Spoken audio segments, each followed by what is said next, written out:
పొద్దున ఇది ఆల్మోస్ట్ 6 అవుతుందనమాట. సో, అప్పటికే చాలా లేట్ అయిపోయింది అనుకున్నా. బట్ తొందరగా దీపం పెట్టాలి అనుకుంటున్నా కానీ కొంచెం టైం అయితే అంత సెట్ అవ్వట్లేదనమాట. అందుకే వీలైనంత వరకు అయితే నైటే మొత్తం వర్క్ చేసేసుకొని, సో, కొంచెం పొద్దున మనం ఏం చేసుకోవాలో అవి మాత్రమే సో, పనంతా చేసి ఇక్కడైతే ధూపం అయితే వేస్తున్నా. అదేంటో అర్థం కాదు కానీ ఎర్లీ మార్నింగ్ దీపం పెడితే మాత్రం చాలా ఫ్రెష్‌గా ఉంటది. అందుకే ఇంక ఇలానైతే మొత్తం కంప్లీట్ చేసిన. మళ్ళీ ఏంటంటే నేను ఎంత తొందరగా చేసుకుంటే అంత మంచిది. లేదంటే మా పిల్లలు లేసితే అంతే సంగతి. ఇంకిక్కడ వచ్చేసి అయితే దీపం అవన్నీ అయితే పెట్టేసాననమాట. సో, పెట్టేసి నైవేద్యం కోసం అయితే మిశ్రీ పెట్టిన.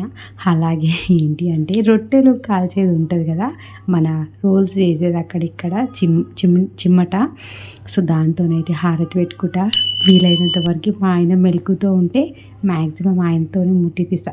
అంత బాగానే చేస్తా, దేనికి భయపడను. కానీ ఇదేదో అర్థంగా ఈ ఆర్తి కర్పూరం బిళ్ళలు